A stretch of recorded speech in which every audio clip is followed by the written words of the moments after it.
Este va a ser el capítulo o la reunión de mayor contenido de geopolítica tradicional, entendiendo por tal la geopolítica de Halford Mackinder, de todo el curso. Sin todo lo anterior, esto que vamos a hablar hoy habría sido excesivamente abstracto y hubiera tenido probablemente mucho menos utilidad. Y mucho peor aún, podía haber sido tomado como una especie de Biblia, una especie de resumen de una Biblia, todo cerrado y contenido en sí mismo. Yo me esforcé en hacer entender todo lo que estuvimos explicando sobre las relaciones entre geopolítica, ambiente, desastres naturales, naturaleza, ser humano, historia, política y economía, porque la geopolítica tiene, como la economía, una tendencia a llevar a la gente a pensar en términos estricta y abstractamente geopolíticos. Y en general eso es muy pernicioso, y especialmente pernicioso es en aquellos países que no somos naciones con capacidad de controlar el planeta, es decir, como les recordarán que yo les decía en la primera reunión, en los lugares donde nació el pensamiento geopolítico, sino países cuyo pensamiento geopolítico se da a partir justamente de la incapacidad de controlar el planeta, y por lo tanto se tiene que plantear con las herramientas espirituales y intelectuales ya creadas por la humanidad, pero para cumplir un papel muy distinto al que cumplió cuando fue creada, digamos. Entonces, con todo lo que ustedes vieron antes, ahora les va a ser mucho más claro, y debo decir que en ese sentido el hecho que estemos viviendo bajo una catástrofe natural prolongada, la pandemia, me ayudó bastante, me vino muy bien, porque había cosas que se entendieron rápidamente que bajo otras circunstancias hubiera sido mucho más difícil poner ejemplos de lo que pasaba. Bueno, hoy vamos a hablar más de geopolítica. Como ustedes quizás recuerden, Halford Mackinder, el fundador de la geopolítica contemporánea, se esforzó por encontrar, y de hecho encontró, cuál era la región cuyo dominio garantizaba a quien la dominara las mayores chances, por lejos, de control de lo que él llamaba la isla mundial, la isla continental, que era el conjunto de África, Asia y Europa. ¿Recuerdan esto? Mackinder decía, ante la perspectiva de que el imperio talasocéntrico, es decir, marítimo, de anglosajón y básicamente inglés, encontrase una respuesta activa, práctica y contundente de parte de un nuevo tipo de imperio, el imperio geocéntrico a partir del transporte ferroviario, cuyo centro estaba evidentemente en Alemania.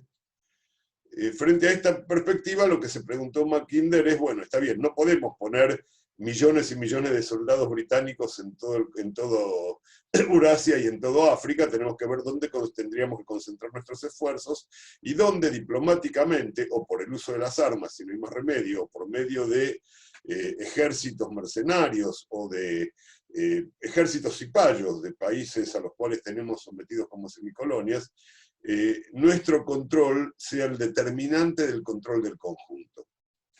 A ese pedazo de la isla mundial lo denominó en inglés el Heartland, H-E-A-R-T-L-A-N-D. No importa, porque nosotros lo vamos a decir en castellano. En castellano, traducido al castellano prácticamente de un modo literal, eso se dice como la región cardial, es decir, el lugar del corazón, el corazón mismo. ¿Dónde está el corazón? Este corazón tenía que tener una serie de características, y era que fuera difícil de invadir, que contuviera una gran cantidad de recursos naturales, particularmente los recursos naturales necesarios para desarrollar una gran industria bélica, es decir, una gran industria en general, y una cantidad de población lo suficiente como para poder emprender semejante tarea. No les voy a andar contando todos los detalles de los cálculos que hizo, pero buscando dentro de los lugares menos accesibles para una invasión de toda el área de la isla mundial, de África, Europa y Asia, encontró con que la región, que era la región cardial de la isla mundial, era lo que ahora sería Ucrania, digamos, en términos generales, la región que va desde el Cáucaso hasta el Vístula, obviamente acá hay otros países aparte de Ucrania en esto que digo, y el sur de Rusia europea y los Urales, digamos. Es el que controlase esa vasta región, muy grande, que es más o menos el tamaño de la República Argentina, pero el premio de esa lotería es mucho más grande que eso. Quien controlase esa región, decía Mackinder, iba a controlar el mundo. De ahí la inquietud ampliada que sobrevino en el Imperio Británico, pero en todos los demás países capitalistas desarrollados imperialistas, cuando ese Heartland, o un pedazo sustancial de ese Heartland, discúlpenme un segundito, ahí está, o un pedazo sustancial de ese Heartland, pasó a quedar en manos de una potencia, o no de una potencia, porque en ese momento no lo eran, pero de un país que estaba dispuesto a emprender un camino socialista en su desarrollo ulterior. Y proclamaba, además, que ese camino socialista lo iban a hacer, solo lo iban a poder hacer si revolucionaban precisamente a los países imperialistas que estaban desarrollando su política y que buscaban controlar la región cardial.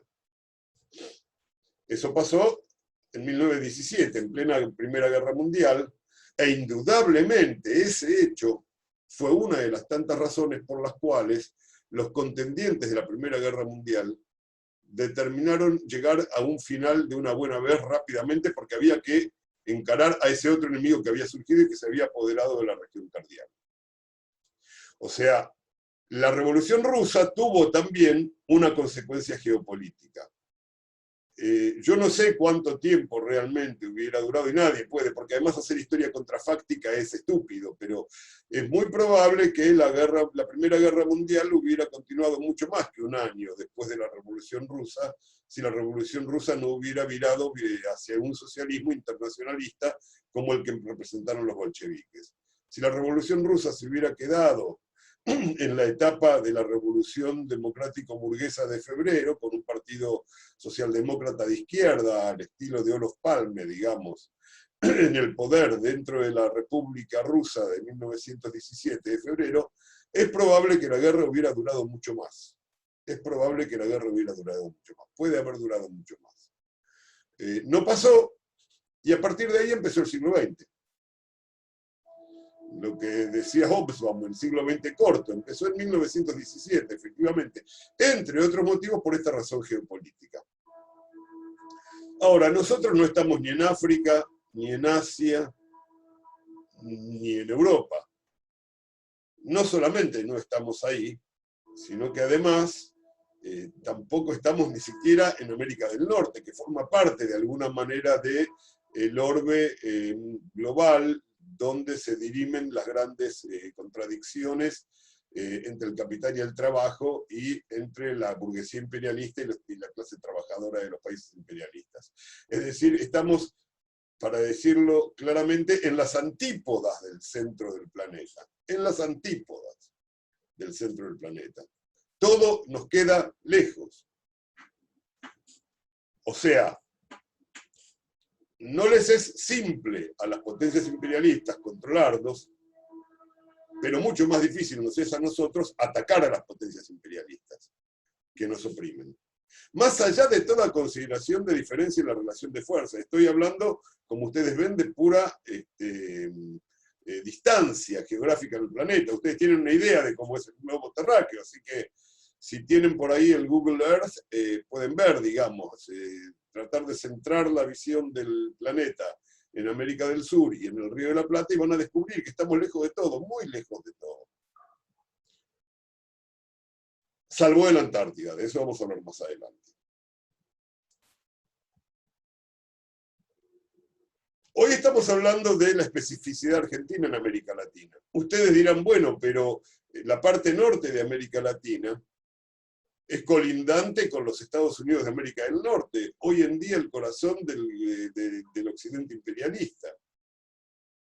Eso es cierto, pero ahí sí ya empezamos a hablar de otra cosa, que es las relaciones de fuerza entre México, básicamente, porque México es el que lleva la frontera, y los Estados Unidos, y los países centroamericanos y Estados Unidos, y las islas del Caribe y Estados Unidos.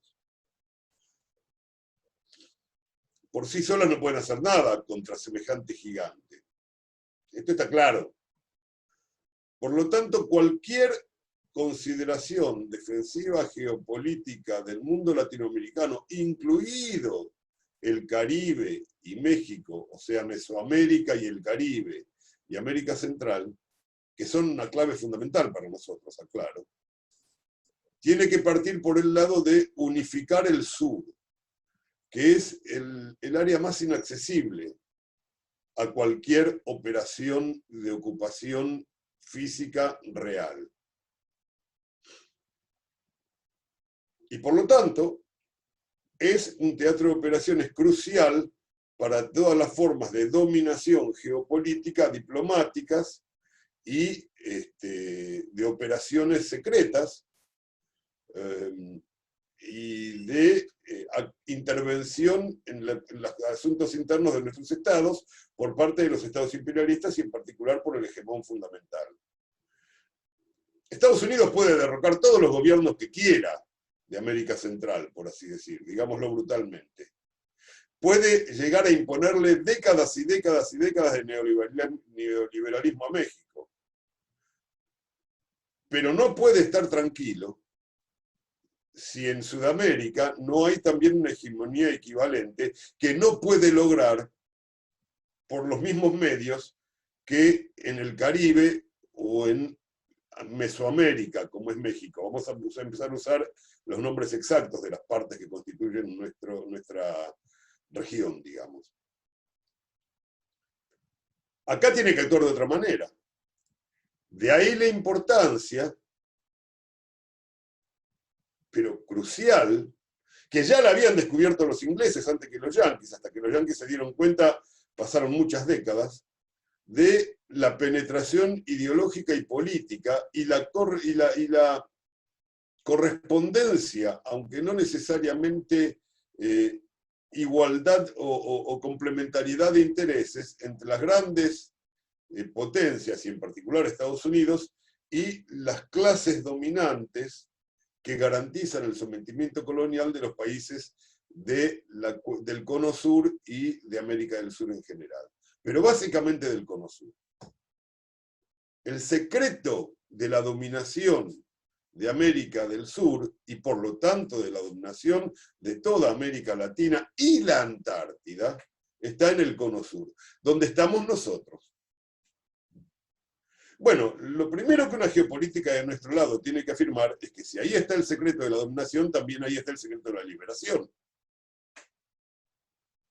Y empezar a pensarnos desde esa posibilidad.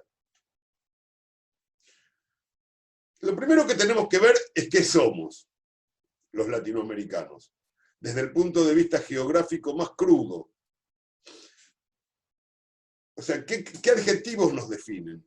Bueno, somos una gigantesca nación, y cuando digo latinoamericanos incluyo a todos, es decir, no solamente, a todos tal como la historia nos terminó pariendo, no solamente a los hispanos y a los lusoamericanos, sino también a todos los distintos países que pueblan hoy en día el Caribe, y por supuesto también las posesiones extranjeras del Caribe, como por ejemplo esas cuevas de ladrones que son, y de piratas, modernas cuevas de piratas, que son las Islas Caimán, por ejemplo. separadas por el Reino Unido de Jamaica, cuando le dio la independencia a Jamaica, porque ahí querían instalar lo que instalaron, que es uno de sus tantos paraísos, bueno, infiernos fiscales, digamos, que no son más que cuevas de piratas. La tradición de las cuevas de piratas renació después de la Segunda Guerra Mundial con islas como las Caimán y otras islas en la región mesoamericana y del Caribe, sometidas a una presencia colonial que alguna vez nos vamos a tener que sacar de encima también. O sea, el Caribe está en disputa para nosotros. No está menos en disputa que las Malvinas. Las Islas Caimán no están menos usurpadas que las Islas Malvinas. Ahora, Jamaica no va a poder recuperar las Islas Caimán si no es en una gran unidad con toda América Latina. Y del mismo modo, nosotros las Malvinas vamos a tener que empezar a pensarlas como una manera de unificar a América Latina a través de la lucha común. Pero a esto vamos a llegar al final de esta charla. Solamente voy introduciendo la cuestión. Lo principal no es lo que yo les diga, sino el pensamiento que estoy siguiendo. No sé si perciben que lo importante es el hilo de este razonamiento. Habíamos quedado entonces que toda la parte mesoamericana y caribeña de América Latina está directamente bajo intervención extranjera. Aún Cuba está bajo intervención extranjera. Porque Cuba, sin la ayuda inmediata y permanente de alguna gran potencia hostil a los Estados Unidos, o hacia la cual Estados Unidos sea hostil, que da lo mismo, porque entre grandes potencias la hostilidad se devuelve con hostilidad, no dura, por más heroísmo que tenga el pueblo cubano. Es cierto que los norteamericanos pueden llegar a calcular mucho y muchas veces si les conviene o no les conviene ingresar a Cuba después del fracaso de la Bahía de los Cochinos. Pero si realmente Cuba estuviera totalmente sola, si Cuba estuviera totalmente sola, no nos engañemos. Algo terrible pasaría en Cuba, no sabemos qué, pero Cuba perdería su independencia. Así como casi la pierde, pero no la perdió porque no estaba totalmente sola, Nicaragua, con la guerra que le llevaron, la guerra de los contras a los nicaragüenses, que terminó en una elección donde, por más que no volvió el somocismo, bueno, los sectores partidarios de una relación dependiente con Estados Unidos mantuvieron cierta cuota de poder. Hubo una negociación entre los sandinistas y el neosomocismo, digamos. Y Nicaragua dejó de ser lo que esperaban que fuera antes de la guerra. Y todavía existía la Unión Soviética. Entonces, esa es una zona de intervención. Todo el Caribe va a ser un campo de batalla en el futuro. Todo el Caribe. Y cuando digo todo el Caribe, les pido que piensen un poquitito también nuevamente en términos geopolíticos y recuerden por dónde pasa la costa sur del Mar Caribe. Pasa por Venezuela y un poquito por Colombia. Geopolíticamente, Venezuela es fundamental para el interés estadounidense, entre otras cosas porque Estados Unidos pretende, como corresponde que pretenda porque es una gran nación imperialista, pretende que el Mar Caribe sea su mar, lo que era el Mare Nostrum para los romanos, nuestro mar, un lago norteamericano. Al Mar Caribe se lo controla controlando los distintos pasos que dan acceso al mismo. Entonces, por el lado oriental son todos los pasos entre las distintas islas del Arco de las Antillas Mayores y las Antillas Menores. No vamos a andar mencionando cuáles son los pasos, pero esos pasos hay que controlarlos, hay que tener una poderosa fuerza naval y controlarlos. Y por el otro lado, por el lado centroamericano, que está al sur de Mesoamérica, Centroamérica, bueno, controlando los potenciales pasos navales entre el Atlántico y el Pacífico a través del Caribe. Concretamente, por mucho tiempo el Canal de Panamá, ustedes ya saben de la invasión al Canal de Panamá, lo tienen en claro, digamos. Quizás no sepan, pero vale la pena que lo sepan, que el país centroamericano más cercano a Panamá, que es Costa Rica, es una interesante democracia pequeño burguesa de campesinos y agraria, pero también es una base de la CIA desde fines de la Segunda Guerra Mundial. Todo el país es prácticamente una base de la CIA. La CIA se vuela en el aire. Está ahí. Está ahí. Y es interesante hacer notar que es un país sin oligarquía local. No hay una oligarquía costarricense. Es un país de clases medias. Como era el último orejón del tarro del Virreinato de México, en realidad nadie le dio pelota. Era un poco como le pasaba al Río de la Plata en la época colonial. Nadie le daba pelota. Y nos la teníamos que arreglar nosotros mismos. Entonces ahí se desarrollaron un par de sociedades agrarias de pequeños chacareros costarricenses, y sigue siendo hoy ese el tono general de la política de Costa Rica. No sé cuántos fueron, yo estuve en Costa Rica, era muy divertido, porque todos los costarricenses tienen algún pariente diplomático, por ejemplo. Todos. Digamos, toda la clase media costarricense, que es como una clase media de barrio nuestra, en serio, es una clase media barrial. Todos tienen algún pariente diplomático. Con una amiga fuimos a conocer un volcán que estaba en erupción en ese momento que estábamos de viaje por ahí, que era el volcán Arenal. Bueno, en el medio hay una localidad entre la capital de Costa Rica, entre San José y el volcán, hay una localidad que ahora no me acuerdo el nombre, General no sé cuánto, pongamos General Agapito, qué sé yo. Y bueno, el nombre es significativo, es una localidad muy pequeña, muy, voy a decirlo técnicamente, un pueblito muy choto, digamos. Pero como está a mitad de camino, tiene el parador de todos los autos y qué sé yo. Entonces paramos, llegamos, qué sé yo, entramos, empezamos a hablar con los dueños del local. Bueno, resulta que los tipos eran primos del embajador en Francia. Imagínense en la Argentina oligárquica, algo así. O sea, es otra sociedad. Bueno, esa sociedad, al mismo tiempo, está penetrada por la CIA, por todas partes. Por todas partes. No es casual, está el canal de Panamá y no más. Está el canal de Panamá y no más. Y ahora, además, del otro lado, va a estar el gran canal que están construyendo, y acá empieza la geopolítica mundial, sobre el territorio nicaragüense, a lo largo del río San Juan y el lago de Nicaragua, por la ruta que debió haber sido la ruta original del canal, digamos, bioceánico, los chinos. Los chinos. Un enorme canal, con mucha mayor capacidad que el canal de Panamá, que es un canal de 1904, piensen ustedes. Este va a ser un canal mucho más grande, mucho más importante, y va a tener toda una serie de consecuencias muy grandes. Bueno, Costa Rica está al lado. Y ya empieza a haber roces entre Costa Rica y Nicaragua. Aún la Nicaragua de ahora, esta Nicaragua que se cuida tanto como Alberto Fernández para que no le jodan la vida.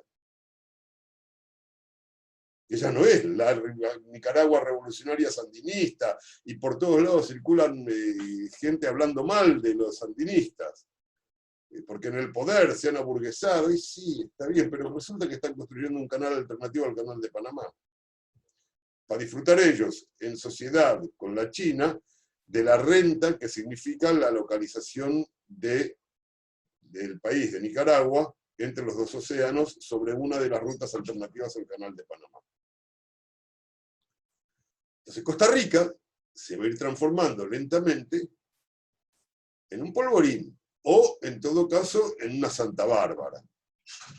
No me cabe la más mínima duda, por motivos geopolíticos, porque, digamos, limita con dos canales que son cruciales, porque lo que importa hoy en día del Caribe, así como en el siglo XIX y el siglo XX era la conexión entre la costa este y la costa oeste de los Estados Unidos, naval, ahora es la conexión entre el océano Atlántico de Europa y Estados Unidos y el océano Pacífico, que va a ser el océano de la China.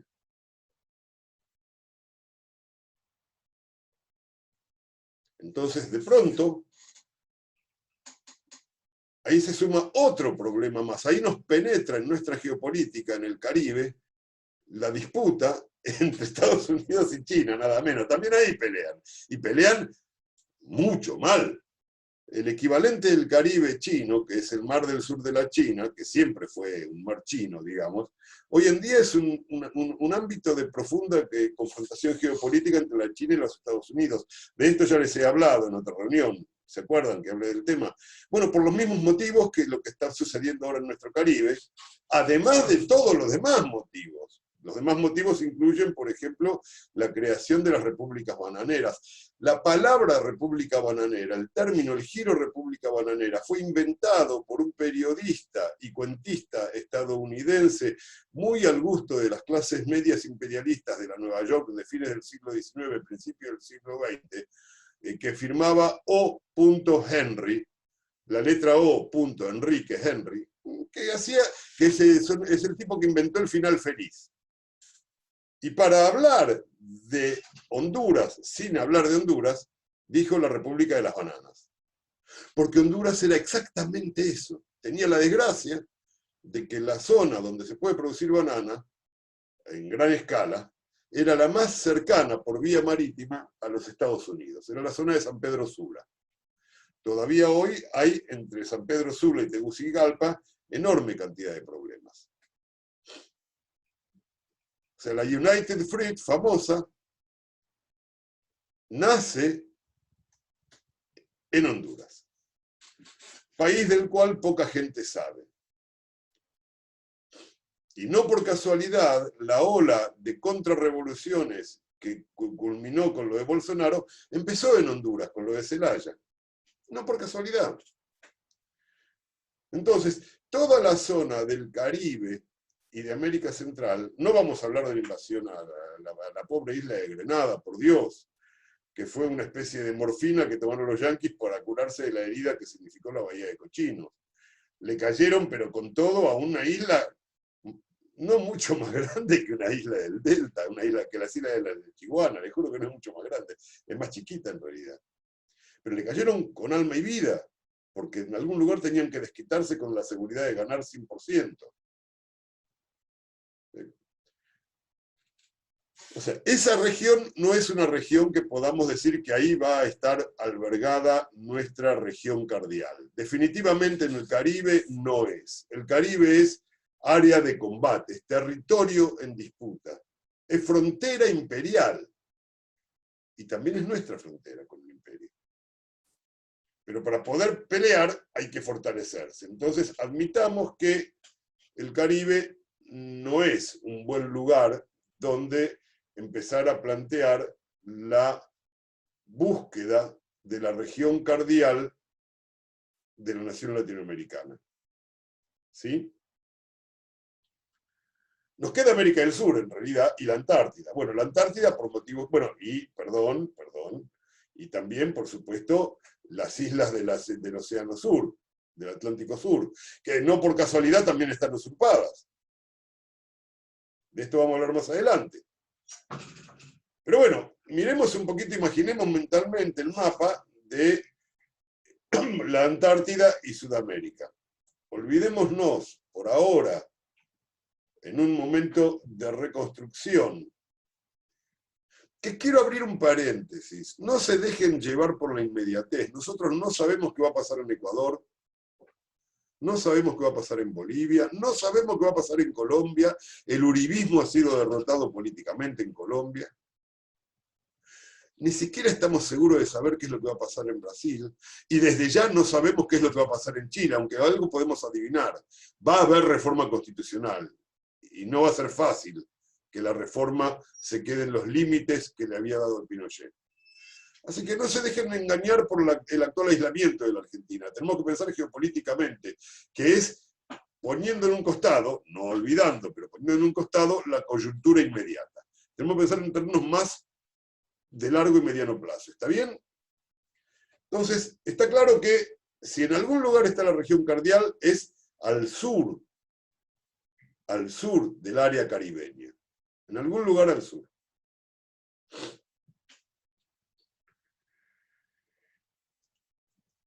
Nosotros tenemos entonces una gran isla geopolítica que es Sudamérica. Una gran isla geopolítica que es Sudamérica. dos grandes penínsulas, que es Mesoamérica y Centroamérica, más las islas del este, digamos, por un lado, y por el otro lado un conjunto insular, la otra península, que es la península antártica. Desde el punto de vista de la ocupación, en realidad, lo que importa en la Antártida, lo que nos importa a nosotros en la Antártida es la península antártica, que es el área que tenemos más a mano. Y cualquier país, imperialista o no, que pensara en la Antártida, siempre va a pensar en la península antártica. Es decir, el Reino Unido está donde está por la proyección hacia la península antártica, y de ahí al resto de la Antártida. Es como imaginarse, o sea, imaginarse a la Antártida sin la península antártica es como imaginarse a Australia sin Indonesia al lado. O sea, no se puede no pasar por Indonesia desde Australia, ¿sí? La península antártica es el puente entre la Antártida y el resto del planeta. Más allá de que, por supuesto, se puede llegar desde cualquier lado en avión. Pero, digamos, si uno piensa en algún tipo de relación con el continente antártico que vaya más allá de establecer bases científicas que siempre ocultan un propósito de soberanía, la península antártica es el camino obligado. Es nuestra. Es la península San Martín. Los chilenos dicen que es la península O'Higgins. Bueno, por ahí vamos a llamar la península del Libertador y nos vamos a abrazar con los chilenos para defenderla. Porque también la quieren los ingleses. Pero me fui para abajo.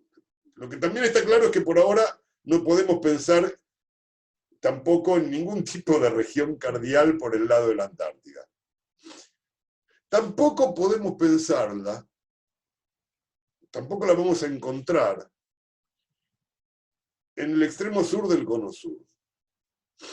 No la vamos a encontrar porque desde el Río de la Plata hacia abajo no hay un solo centímetro cuadrado de tierra que esté a más de 800, 750 kilómetros de vuelo para un avión cazabombardero imperialista. ¿Sí?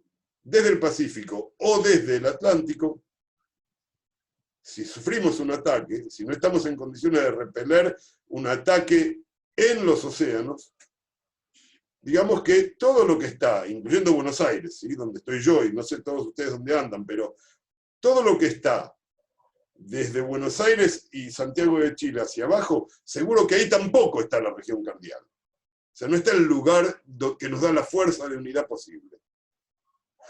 Obviamente tampoco está en la costa brasilera, precisamente porque es una costa marítima. No está por ahí tampoco. Puede llegar a estar quizás en la Amazonia, pero la Amazonia es un lugar muy difícil, más allá de las consideraciones ecológicas, que es otra historia. Es un lugar muy difícil de poblar y defender. También es muy difícil de atacar, es verdad, eso es cierto. Funciona más bien como un gran pantano que disuade a quien quiere invadir lo que está al sur de la Amazonia. Entonces, vamos cerrando. La costa de Brasil no, el Río de la Plata no, la Amazonia tampoco. Y por el Pacífico tenemos una muralla protectora que baja por la costa del Pacífico, que es la gigantesca cordillera de los Andes. Gigantesca. Entonces, sobre la costa por ahí es difícil. Chile está abierto a cualquier invasor. La costa chilena está abierta a cualquier invasor. Ahora, desde que empiezan las montañas importantes en adelante, bueno, es más difícil, empieza a complicarse. Empieza a complicarse. O sea que nuestra región cardial, obviamente no puede estar en ninguna de nuestras costas. Nuestra región cardial es una región defensiva, por lo tanto tiene que ser como una especie de bastión que se pueda defender. ¿Sí? Tiene que disponer de capacidad de autoalimentarse, por así decir, en energía, en minerales estratégicos, básicamente en hierro, por empezar, y en aluminio, y en minerales que permitan desarrollar la tecnología moderna, el litio para las baterías, por ejemplo. Y además, que disponga de la capacidad de producir alimentos, de conectarse con relativa facilidad con el resto de América del Sur. Aunque las líneas de conexión no estén tendidas, tiene que ser un lugar cuya conectividad con América del Sur minimice, en la medida de lo posible, los traslados. El corazón tiene que estar lo mejor conectado con el resto del cuerpo, lo mismo en una región cardial con el área de la cual es región cardial. Bueno, entonces tenemos dos bandas de tránsito global, una en Centroamérica y otra en Sudamérica y Antártida. En el medio, una especie de gran triángulo al sur, que es fácil de atacar y difícil de defender, por lo tanto tampoco. La costa de Brasil tampoco. La Amazonia es de muy difícil penetración. Al norte de la Amazonia están los llanos de Venezuela y las bajas montañas de Venezuela y la costa venezolana, que la convierten en un territorio en disputa más allá del chavismo. Y además está el petróleo. Pero más allá del chavismo y el petróleo, los yanquis consideran geopolíticamente suya la costa venezolana, por el control del Caribe. ¿Ven cómo se va armando el rompecabezas? Agrego algo que no dije hasta ahora. Colombia es crucial para los yanquis por dos motivos. Más allá de los pretextos por los cuales están y los negocios que hacen. Y es porque conecta Sudamérica con Centroamérica. Y conecta el Caribe con el Pacífico. Los colombianos tienen la desgracia de estar justo en el crucero. Eso hace que la presencia norteamericana geopolíticamente en Colombia sea tan antigua y tan profunda. La colaboración militar con Colombia, de los Estados Unidos, colaboración entre comillas, es muy antigua. Incluso, aun cuando no necesariamente Colombia era un país proveedor de grandes riquezas para Estados Unidos. Aún a pesar de eso, sino por una cuestión de el punto que ocupa, por la posición que ocupa como bisagra entre Sudamérica y el resto de los países de habla hispana, en este caso de Centroamérica. Bueno, ya sabemos entonces que las costas son poco defendibles. Va quedando como poco lugar donde poner nuestra región cardial. Muy bien. En la frontera entre el Brasil y Bolivia, aquí tenemos un salteño cerca que sabe de lo que voy a hablar, que está ahora masticando el acuyico. Él sabe bien de lo que voy a hablar.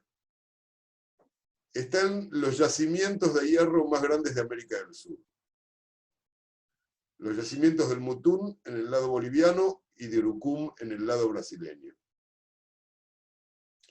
Saliendo de Santa Cruz de la Sierra hacia el Atlántico, en la frontera, está uno de los, no sé, yo hasta ahora, no sé si habrá cambiado, pero por ahora están los yacimientos más enormes de hierro de América del Sur. Creo que han encontrado algunos en la Amazonia ahora, pero es otra historia. Pero ahí hay yacimientos de hierro fácilmente defendibles.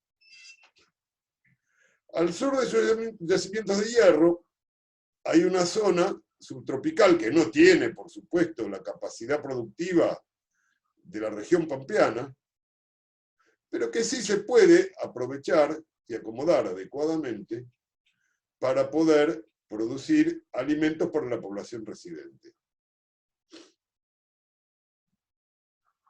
Hay una zona de fuerte mineralización en el altiplano boliviano, donde casualmente hay litio, y a cuyo pie hay gas y petróleo. Y todo eso está o defendido por las montañas, o defendido por la Amazonia, o defendido por las distancias hacia el sur, hacia los mares, o defendido por las distancias también hacia el Océano Atlántico, hacia el este. Ahí está Bolivia.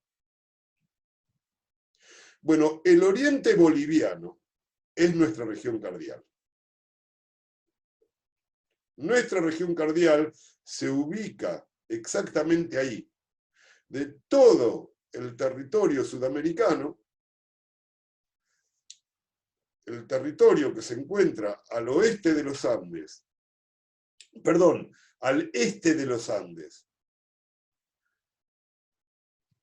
Voy a decir algo, el salteño va a putear. Al norte de Tucumán, al sur de la Amazonia y al este de Mato Grosso, o al este del río Paraná, si ustedes quieren inclusive, ahí está la región cardial de América del Sur. En la medialuna boliviana. Ahí. Y además, en la medida que la ingeniería moderna lo permita, y lo permite ya, también es un área que, especialmente para el transporte de cargas pesadas, que tiene que hacerse necesariamente por ferrocarril, es uno de los puntos, una de las posiciones que minimiza las distancias que exige transportar los bienes desde este núcleo, que debería ser el gran núcleo industrial de la nación latinoamericana en Sudamérica, y el resto de Sudamérica. Y para más INRI todavía, tenemos la posibilidad del desarrollo de grandes canales de navegación interior que podrían llegar desde Buenos Aires hasta Belém do Pará, en el norte de Brasil, y hasta el Caribe, a través del Orinoco,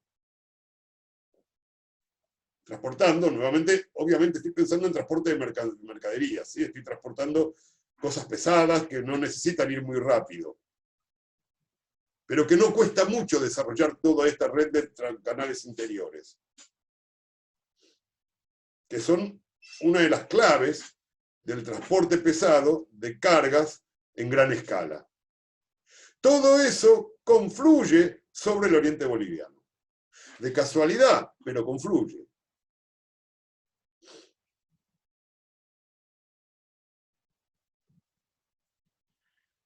Ahí me están hablando, sí, la Chiquitania, claro, sí, la Chiquitanía también. O sea, la Chiquitanía es parte de la cuestión. Alicia está hablando de la Chiquitanía. Efectivamente, la Chiquitanía es la antigua provincia de Chiquitos, ¿sí? Que está al este de Santa Cruz de la Sierra. Provincia del antiguo virreinato del Río de la Plata, efectivamente. Entonces, ahí está nuestra región cardial. Y por eso Bolivia es fundamental en la unidad de Sudamérica, sobre la cual se puede desarrollar la unidad latinoamericana posterior. El secreto está en Bolivia. La tragedia sudamericana de los libertadores, desde el punto de vista geopolítico hablo, desde el punto de vista geopolítico hablo, es que cuando se termina que empezó como guerra civil hispanoamericana y terminó como guerra de la independencia en las primeras 3 décadas del siglo XIX, Bolivia queda librada a su suerte, solita y su alma, cuando en realidad debió haber formado o parte de una gran unidad con el Perú, como intentó el Cholo Santa Cruz, o formando parte del Río de la Plata, del cual había sido el polo dinámico cuando se constituye el Virreinato del Río de la Plata, que fue una formidable construcción geopolítica de un enorme estadista español, que fue Baltasar Hidalgo de Cisneros. Pero dejemos de lado eso porque tendríamos que ver otro acceso al problema de la geopolítica sudamericana, que también es válido, pero que nos distrae de nuestro objetivo en esta clase de hoy. El significado de geopolítico y cultural y geográfico general de Bolivia, no se le escapó a Lévi-Strauss. Miren quién, Lévi-Strauss, el antropólogo francés que fue contratado por la burguesía paulista para crear una universidad en San Pablo que compitiera con las demás universidades del Brasil y le diera realce intelectual al separatismo bandeirante de San Pablo que le viene del fondo de su historia y sigue siendo una de las tragedias del Brasil y de América del Sur. Lévi-Strauss, que era antropólogo, etnógrafo más bien, recorrió toda la región de lo que hoy es el oeste de Brasil y el este de Bolivia. Y llegó en sus viajes a un pueblito que se llama Cáceres, que está en el este de Bolivia. Y fíjense qué cosa interesante. El tipo llega a Cáceres y con su ojo de experto en detector de culturas, percibe claramente que en Cáceres se da una extraña combinación de elementos andinos, elementos amazónicos, elementos matogrossenses, elementos paraguayos, guaraníticos, y algunas cosas que vienen de las pampas. Y piensa, trayendo a América su esquema europeo, ¡a la pucha! ¿Cuánto interés tienen Argentina, Bolivia, Paraguay, Brasil, Uruguay, en este lugar, que todos esos países influyen en la cultura de Cáceres? Como él no conocía nuestra historia, él no se daba cuenta de que ahí estaba en presencia de la nación latinoamericana, la unidad original. No la aculturación forzada por diversas insinuaciones diplomáticas, incluyendo Paraguay, me había olvidado de Paraguay, sobre un pueblito de Bolivia. Él no percibe eso, él percibe otra cosa. No percibe a la nación, pero se da cuenta de que ahí se mezcla todo. O sea, hasta en la cultura, el oriente boliviano, no lo digo yo, lo dijo Lévi-Strauss, no se lo puede acusar de ser integrante de la izquierda nacional, digamos. Hasta en la cultura, el oriente boliviano es el pivote geopolítico de América del Sur. Y nuestra tragedia es que cuando terminan las guerras que generan la independencia de los estados sudamericanos, Bolivia queda sueltita. Que es como quien dijera, el perno que tendría que unir a toda América del Sur está suelto y el resto está desperdigado. Ese es el sentido. Ese es el sentido, además, de la política rivadaviana de darle la independencia a Bolivia. El sentido geopolítico es ese. Es el núcleo que los rivadavianos querían sacarse de encima, no solamente porque les competía el puerto sobre el Pacífico, sino porque era el nexo de unión con el resto de América hispana y, en algún futuro, con el resto de América del Sur en general.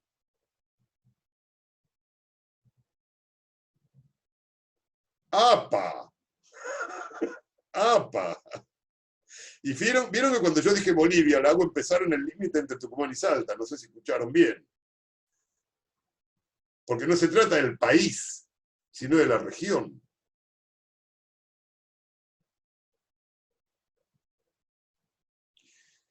Que va desde el Pacífico hasta la Cuenca del Plata.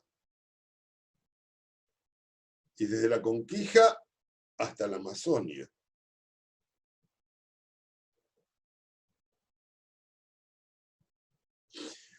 Si nosotros logramos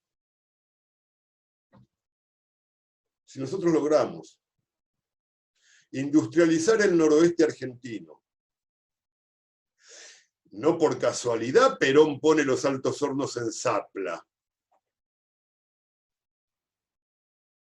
1947, nacimiento de la siderurgia argentina, un proyecto de Estado que utiliza la gran industria como elemento dinamizador de la construcción de un país con economía capitalista autocentrada. ¿Dónde ponemos los altos hornos? Por supuesto, los ponemos en Zapla. ¿Y dónde ponemos la industria aeronáutica? En Córdoba. No más allá de Córdoba, en Córdoba, en el centro del interior. ¿Se va viendo la proyección de esta concepción geopolítica?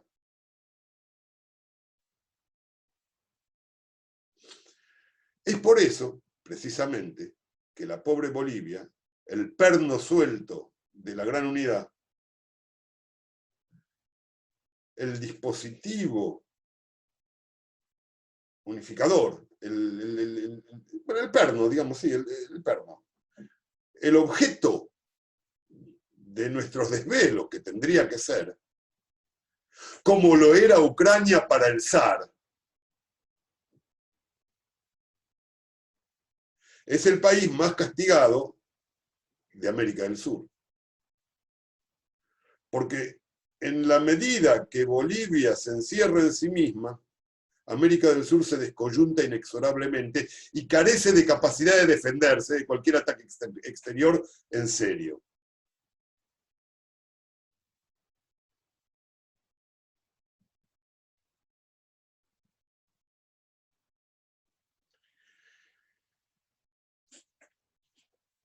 ¿Se entendió? Es decir, cuando Estados Unidos golpea en Bolivia, hace como hacía, ¿alguno de ustedes recuerda al personaje este, Hammer, el Sledgehammer, el policía bruto que era capaz de derrumbar un edificio de explosiones para matar a algún terrorista islámico? No sé si conocen esa historieta. Pero ese tipo tenía un dicho terrible. Cuando agarraba a un criminal que lo quería hacer pomada, el tipo decía: te voy a meter el puño por la garganta y te voy a romper las costillas desde adentro. Bueno, eso es lo que hace Estados Unidos con Bolivia. Nos mete el puño por la garganta a los sudamericanos y nos rompe las costillas desde los pulmones.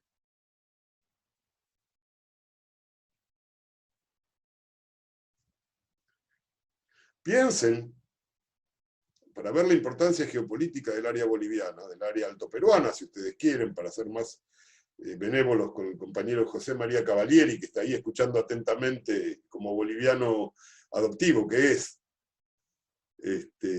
Piensen que cuando la oligarquía salteña le abre las puertas a los asesinos de Güemes, no solamente se saca de encima a un tipo que estaba transformándose en el Artigas del Norte, como bien dijo Jorge Néstor Pilimbergo alguna vez, que por motivos militares iba directo hacia la reforma agraria, porque él veía que no había mejor manera de defender el territorio que dándole tierra y armas al pueblo bajo. Receta que él no lo sabía, pero que le había dado un gran revolucionario español, monárquico de la época del virreinato, Artigas. Vos dale tierra a los indios y a los gauchos y dales un fusil para que la defiendan, y los lusitanos no van a volver a avanzar por ahí. Esa es la reforma agraria de Artigas. Bueno, hacia ahí marchaba Güemes. La oligarquía salteña lo hace matar a Güemes, permite que lo maten a Güemes. Y al hacer eso, ¿qué sucede? Capota y se va a tierra la columna oriental del avance por ambos lados de San Martín sobre Lima. Porque lo que hacía Güemes no era defender la frontera norte, era preparar el ataque por el Alto Perú junto con el ataque desde el océano sobre la ciudad de Lima. Esa pinza se rompe cuando muere Güemes. Quien, al momento de huir malherido, se dirige no a Tucumán, se dirige a Tarija, donde estaba su compadre, el Moto Méndez. Epa, epa. Y eso tiene la repercusión que tiene, porque Bolivia ya en ese momento era el nexo de unión de América del Sur. Y lo sigue siendo hoy, utilizando los métodos de análisis geopolítico que usa Halford Mackinder para garantizarse la conquista del viejo mundo. Nosotros los usamos para averiguar dónde tenemos que poner todo nuestro esfuerzo para defender el nuevo mundo nuestro.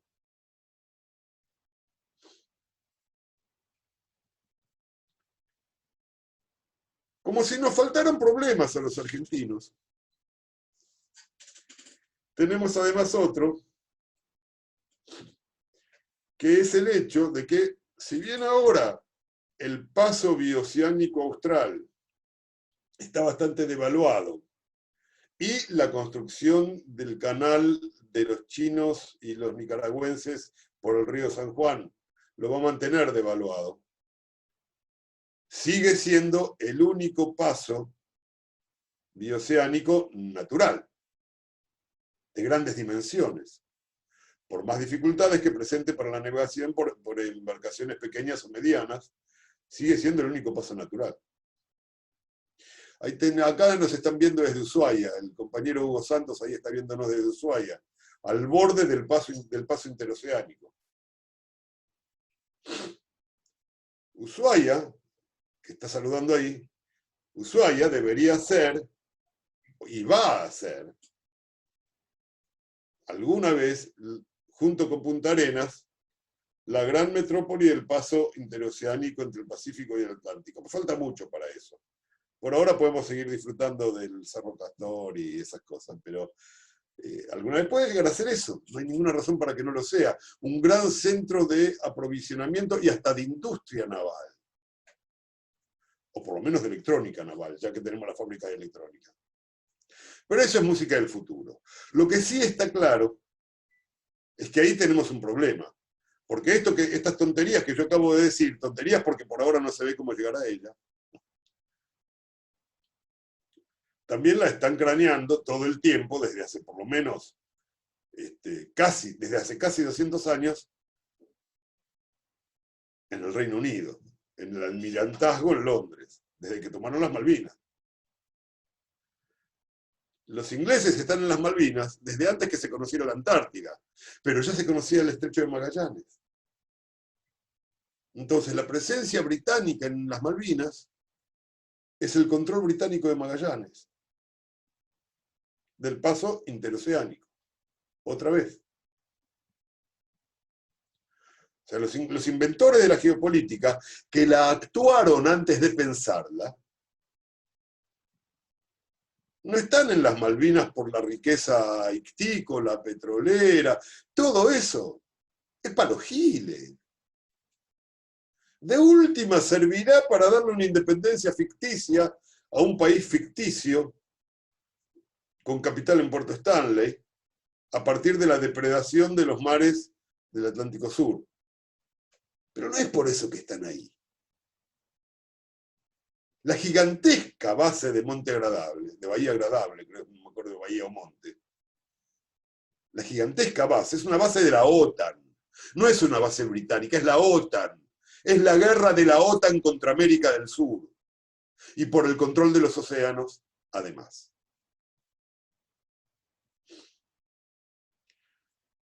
Bueno, ese otro conflicto geopolítico que llega hasta las islas, hasta las Georgias y las Shetland del Sur, que los ingleses atenti, que han separado la administración de las Malvinas de las Georgias y las Shetland. Ojo al piojo, que no quieran negociar. Es todo o nada. Es todo o nada.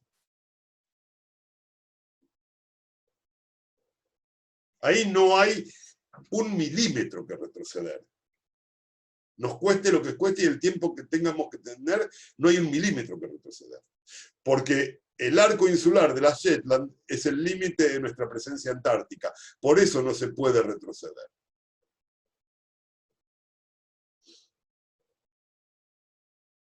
Como diría Cristina, todo tiene que ver con todo, ¿viste? Nosotros tenemos ese conflicto geopolítico, que estamos intentando resolver y nos hemos propuesto a nosotros mismos resolverlo por vías diplomáticas y pacíficas. Yo voy a ser muy franco, compañeras y compañeros. Yo también quiero que sea por vías diplomáticas y pacíficas. Pero para bailar el tango hacen falta dos. Y mientras haya una base de la OTAN en las Malvinas, sería muy estúpido hacer de cuenta que lo podemos resolver, ese problema, comiendo canapés en los salones de la Cancillería.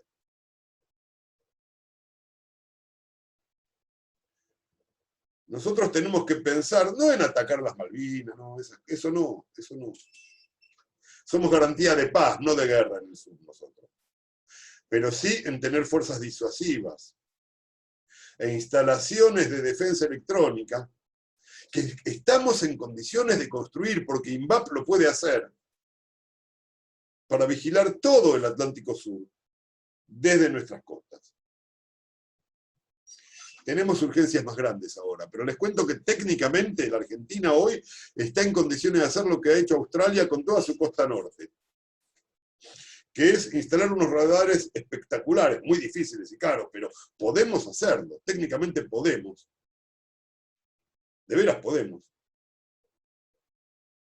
Que le controlan todos los mares al norte del desierto australiano para impedir un ataque sorpresivo de ningún lado. Empezaron a pensar en eso después del ataque a la localidad de Darwin, en el norte de Australia, por parte de los bombarderos japoneses. Y pusieron un sistema de radares muy particular, que no viene al caso la cuestión técnica, pero repito, nosotros lo podemos hacer. Ustedes no se imaginan lo que nosotros podemos hacer. Miren, les voy a contar una anécdota. Como periodista, una de las cosas que me tocó hacer fue hacer un reportaje a un señor que acaba de fallecer hace unos años, que es uno de los principales impulsores del desarrollo satelital en la Argentina, que fue el ingeniero Conrado Barotto, que fue presidente de la CONAE, Comisión Nacional de Actividades Espaciales, desde el 83 hasta hace un par de años cuando falleció. Ni Macri logró sacarlo de ahí. Y entonces Barotto era un tipo nacido cerca de Trieste, en el norte de Italia. Era un tanito, un petizo tanito. Como todo petizo, atropellador. Porque si no, no es petizo, es agachado nomás, como dice el dicho popular, ¿no? O sea, petizo que no es compadre, es agachado, no es petizo. Bueno, este no era nada agachado, era muy petizo y muy compadre.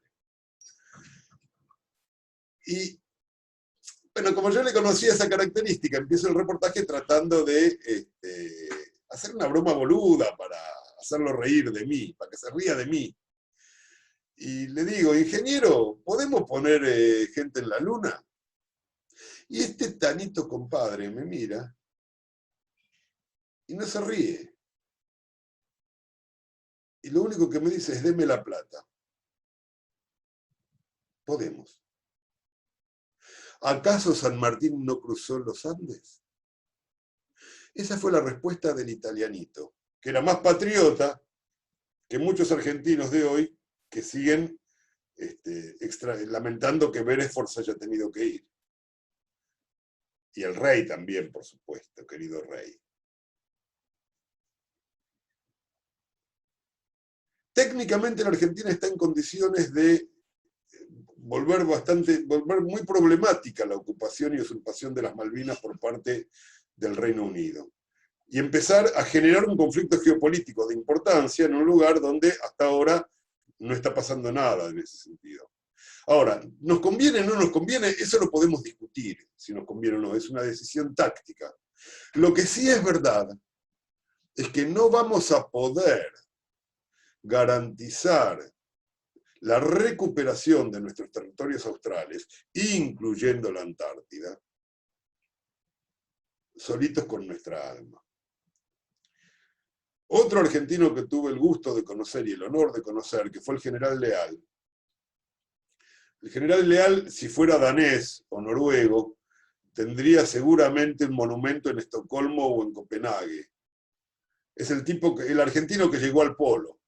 que clavó la bandera argentina en el Polo Sur. Es decir, terminó de asegurar los reclamos de soberanía argentinos sobre la Antártida. Ese tipo,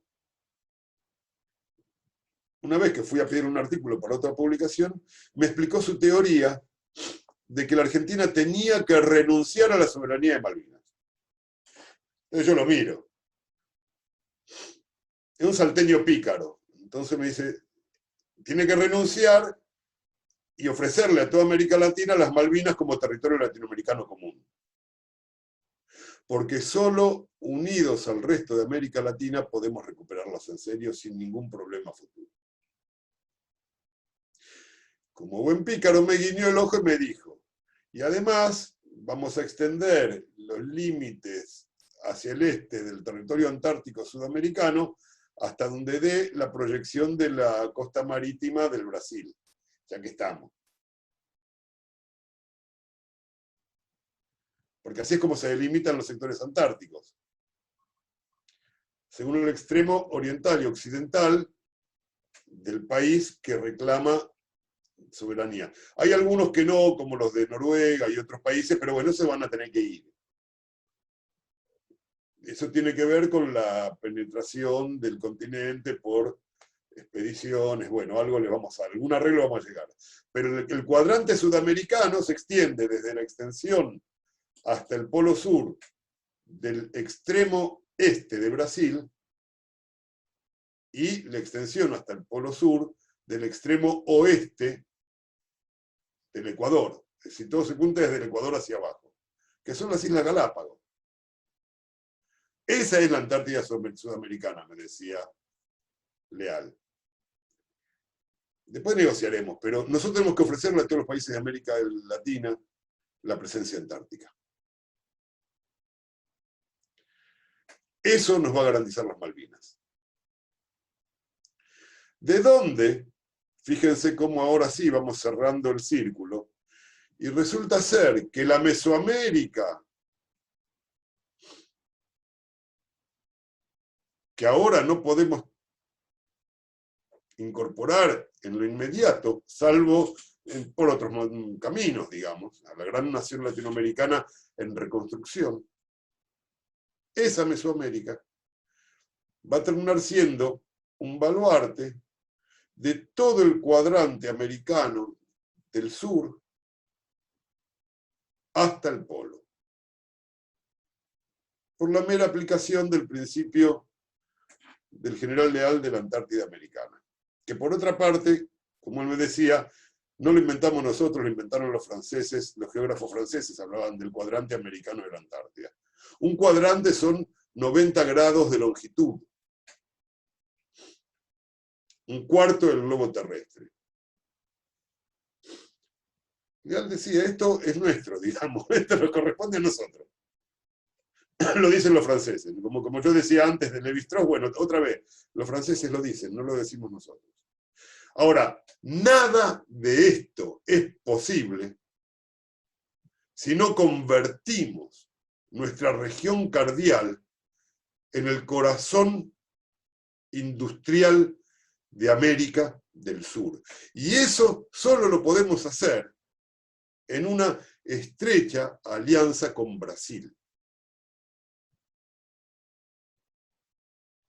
Todo parte de ahí, incluida la salida argentina sobre el Pacífico. Todo parte de ahí.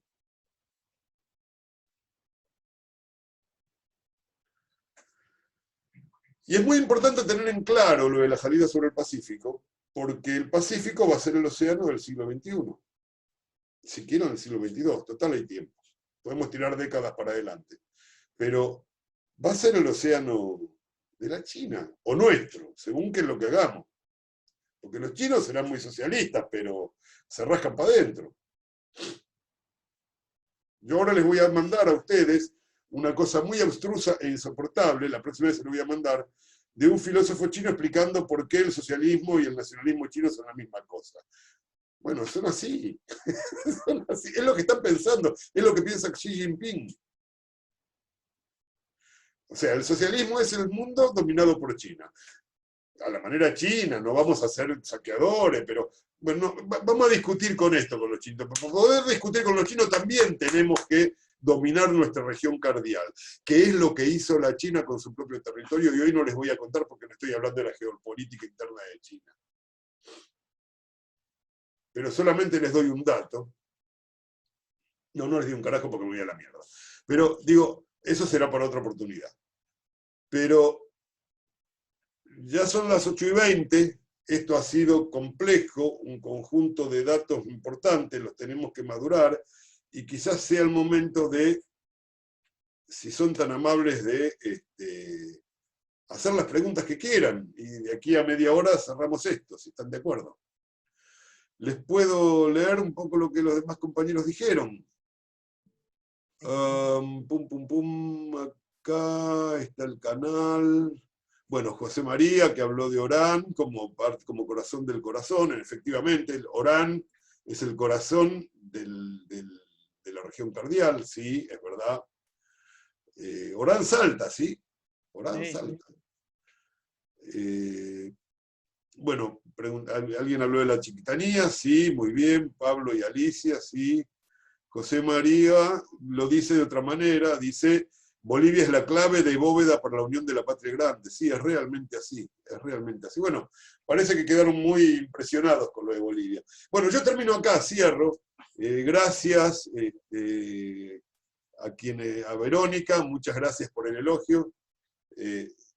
Bueno, nada, sigamos. Ahora les toca a ustedes. ¿Qué les pareció? No, no, ya nos vamos, ya terminamos, ya está. No, una preguntita, ¿Cómo Néstor. no? ¿Cómo no? Me quedó ahí picando en el tintero el tema de Honduras con la banana. ¿El conflicto no había sido con Guatemala, que United Fruit ahí hubo un despelote bastante serio? En realidad,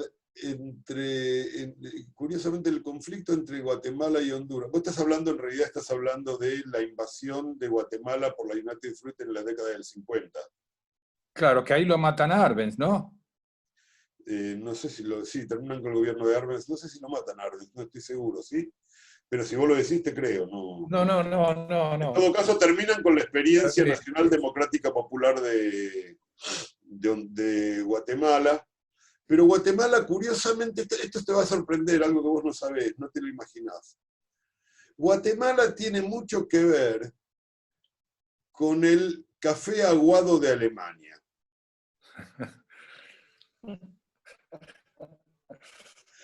En Alemania toman el café muy aguado. No sé si lo saben eso. No. Sí, tienen la costumbre de tomar un café muy livianito. O sea, es todo lo contrario del café a la italiana, digamos. Ahora, por supuesto, ahora que son ricos, tienen el expreso y qué sé yo. Claro. Esto se debe a que dentro de América Central, curiosamente, Guatemala estaba bajo fuerte influencia del naciente imperialismo alemán, que tenía importantes plantaciones de café. El único lugar que quedaba donde se podía plantar café que estuviera libre de un imperialismo era Guatemala. Entonces, tenían Guatemala como fuente proveedora de café, que por supuesto no alcanzaba a abastecer el consumo de una nación como Alemania. Entonces se acostumbraron a tomar café aguado. Después de la Primera Guerra Mundial todo esto desaparece. Guatemala pasa a ser una semicolonia norteamericana y la United Fruit, que ya venía invirtiendo en Guatemala, se transforma en la dueña del país directamente, sin competidores imperialistas, digo, ¿no? Pero el nacimiento no es en Guatemala. Guatemala está volcada, como toda Centroamérica, más bien hacia el Pacífico. Si ustedes piensan un poquito el mapa centroamericano, van a ver que en realidad Centroamérica mira al Océano Pacífico más que mirar al Caribe.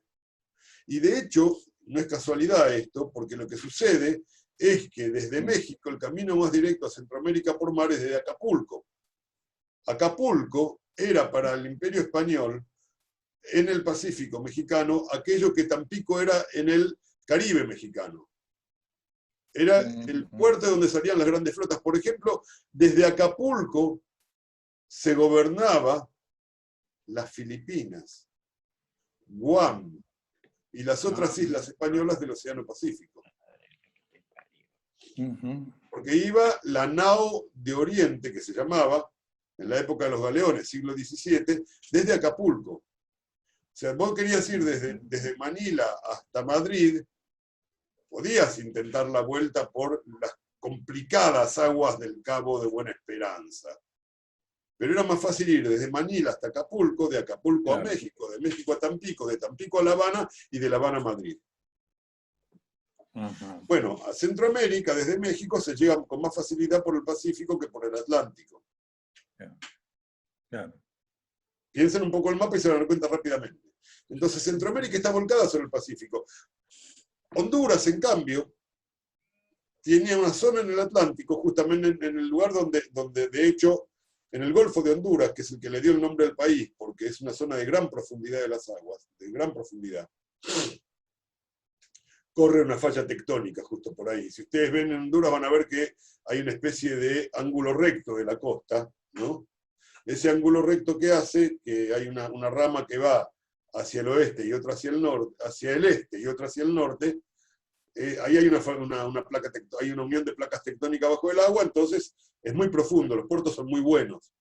Y mira directamente al norte eso, mira directamente al Golfo de México, a Yucatán y al Golfo de México.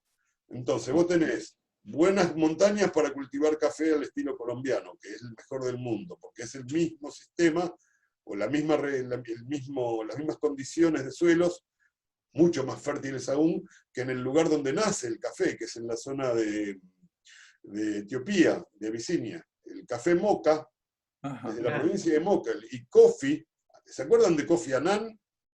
El etíope. Bueno, Kofi significa, viene de ahí, de Kofi, de la provincia de Kofi, donde nació el café. Bueno, las condiciones de Honduras son edafológicamente muy buenas, tierras volcánicas, montañas, un régimen de lluvias adecuado, un buen lugar para cultivar bien el café, y un puerto que va directamente a Alemania en su momento y después a Nueva York. Y además, tierras bajas donde se pueden hacer plantaciones de bananas. Entonces, repito, cuando ya el puerto estaba por el café. Cuando Henry escribe sus novelas con final feliz, sus cuentos con final feliz, que son muy simpáticos por lo demás, era un escritor imperialista muy simpático, historias lindas de gente, parejas que se quieren hacer regalos, están en la máxima pobreza, entonces la muchacha te hace cortar el pelo, es eso. Es hermoso. Y, ¡ay, qué bien te has cortado el cabello por mí, mi amada! ¡Oh, y tú has vendido el anillo que te regaló tu padre! Bueno, chin, chin, todo bien, vamos a brindar, somos pobres pero felices. Bueno, ese tipo, en un momento hace transcurrir uno de sus tantos cuentos en un país centroamericano dominado por Estados Unidos, y lo llama una república bananera. Ahí inventa el término. Ahora, en las repúblicas bananeras, a veces hay que inspirarse. Porque sujetos como Menem o como Macri no se salvaban de alguna guerrilla. Digo, nada más. Se puede decir todos los bananeras que quieras, pero tiran tiro. Pero bueno, volviendo a esto. Guatemala. Guatemala,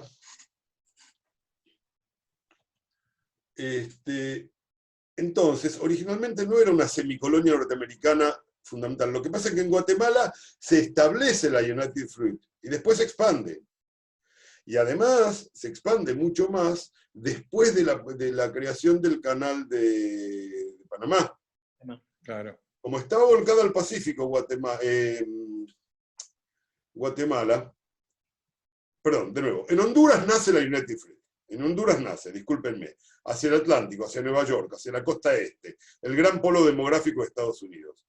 Cuando empieza a poblarse California y cuando se abre el canal de Panamá y puede haber barcos que van y vienen por el canal, en ese momento se expande para atender al mercado del oeste. Se expande ¿sobre qué? Y sobre el vecino de Honduras, Guatemala.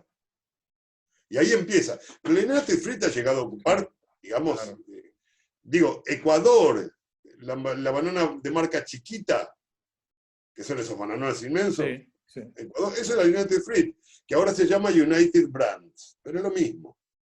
Ajá, ajá. Es un nombre propio de uno de los monopolios del capital financiero estadounidense, del cual hablamos bastante ya en otras sesiones del curso. Bueno, no sé si he explicado bien lo de Guatemala y Honduras, me las Sí, confundo a sí, veces. sí, sí, sí, sí. Bueno, Perfecto, perfecto. aquí perdón, según Enrique Martín dice que la Wikipedia dice que murió en México en 1971, Arben. Sí, yo tenía la idea de que no había muerto Sí, en lo el ataque. asesinaron. Y acá Claro, me sí, piden el no. dato de Mackinder Dura un deletreado. montón Esperá, de sí. años. Un segundito, voy a escribir en el chat el nombre de este señor Halford Mackinder, es así.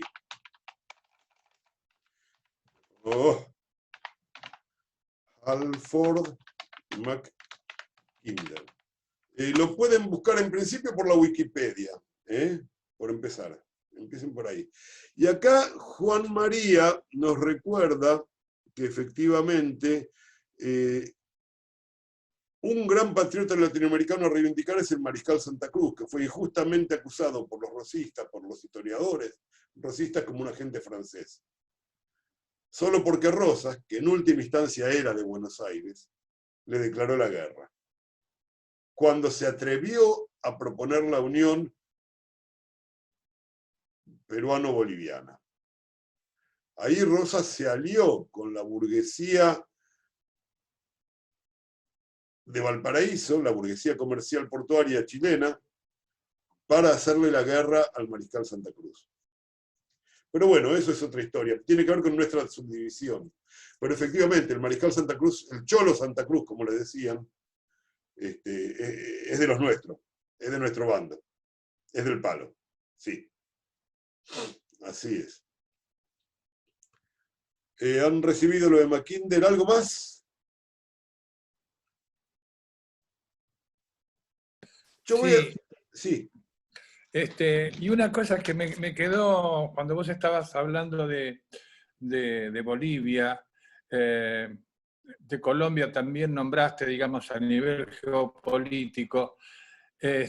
Me acabo de enterar hace muy poco leyendo que Philip Goldberg, que fue echado como embajador de Estados Unidos por Evo Morales, que es el que hizo el trabajo en Yugoslavia, en la vieja Yugoslavia, Yo para mismo. hacer todo el problema, digamos, de la guerra esa, ahora está de embajador en Colombia. Sí. Es un Philip Goldberg. experto. Es un experto. Es un Es tipo de un primer experto. nivel. Sí, exactamente. Por eso me llamó, digamos, me vino a la cabeza, digamos, cuando vos hablabas de la importancia de Bolivia, importancia también geopolítica de Colombia, y bueno, lo que pasó en Yugoslavia, y justo está este pescado gordo ahí, ¿no? Claro, Como claro. comentario, como No, comentario. no, Te no, quería hacer. está en los puntos cruciales. Los yugoslavos, dicho sea de paso, con los cuales yo he tenido alguna vez alguna muy buena relación, ellos dicen, nosotros sabemos que construimos nuestra casa en el medio de la autopista, pero es nuestra casa y la vamos a defender. O sea, ese embajador tuvo que lidiar con un pueblo con esas características y hasta ahora les dobló el brazo, no sé por cuánto tiempo. Y además, insisto, todo esto, repito, todo lo que fue hoy fue geopolítica en estado abstracto y puro. Tengan en cuenta que todo lo que hemos hablado detrás de esto, pero dando realmente la sustancia de lo que nosotros hemos visto, es como que estamos viendo la parte de arriba de un tazón de sopa que lo estuvimos agitando y estamos interpretando el oleaje de arriba, pero que realmente la fuerza viene de abajo. Tengan en cuenta eso. Todo lo que vimos hoy es un resumen desde una perspectiva geográfica de confrontaciones. Nada de la geopolítica es explicativo, sino que apunta a descubrir los centros de tensión física, material, que se distribuyen irregularmente en el planeta, porque la geografía hace que la superficie del planeta Tierra no sea uniforme, y sometidas a las fuerzas sociales de la lucha de clases y los combates entre naciones imperialistas y entre naciones oprimidas, generan focos de conflicto global. Entonces, este tipo es un experto en focos de conflicto global. No te quepa la menor duda. Sí. Un experto. Donde este tipo está, hay que decirle tomatelas, que es lo que hizo Evo Morales. Sí. No hay que dar el plácet. Así como nosotros no debimos haberle dado el plácet a Pardo. Fue un error garrafal de Cristina. Cuando el embajador Pardo Prado, no me acuerdo si es Pardo o Prado, da lo mismo, digamos. Cuando el tipo va y dice ante el Senado de Estados Unidos que él iba a venir a la Argentina para ayudar a mejorar el servicio de justicia. Ya está, suficiente razón para impedirle llegar. Obvio. ¿Qué carajo tenés que hacer vos con la justicia argentina? Bueno, fue un garrafal error. No es por atribuirme grandes genialidades, pero en nuestro periódico en ese momento nosotros lo dijimos. A este tipo hay que echarlo. Ahí lo tenés. Edwin Prado. Bueno, ahora sí, terminamos por hoy. Perdón, una preguntita. Por favor. Uno de los problemas, ¿no?, que me parece que tenemos, cómo está fraccionado el territorio, el espacio. Por ejemplo, Centroamérica en algún momento creo que fue toda una unidad política y después se dividió en 5 repúblicas. Y si vos ves la América del Sur y lo comparás con lo que es la América del Norte, estamos divididos, fraccionados en un montón de países, ¿no? Bueno, esa es la problemática de la balcanización americana que tan bien trató el Colorado Ramos. Yo creo que nadie ha tratado ese tema mejor que el Colorado Ramos y Alberto Metol Ferré. Nada de lo que yo he dicho aquí, salvo la aplicación práctica de las teorías de Mackinder a definir el lugar de nuestro pivote geopolítico, surge de otro lado que de ellos dos. Son nuestros dos grandes pensadores geopolíticos sudamericanos. Y algunas cosas también del uruguayo, no solamente de Metol, sino también de Vivian Trías, el socialista uruguayo Vivian Trías. Pero sí, claro, nuestro problema, el Colorado Ramos lo resume en una sola frase que es correctísima. No estamos divididos porque somos subdesarrollados, sino que somos subdesarrollados porque estamos divididos. Cualquier tipo de movimiento que nos unifique, incluso con regímenes repudiables, un verdadero latinoamericano tiene que apoyarlo. Tiene que apoyarlo. Cualquier cosa que unifique países de América del Sur y de América del Central, o de América del Sur, hay que apoyarlo. No importa el régimen que sea, no importa. Porque la unidad en sí misma es revolucionaria.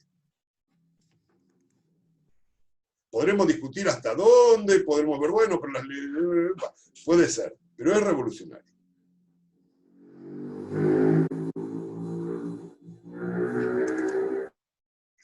Para decirlo, bueno, nada, es así, es revolucionario. Siempre.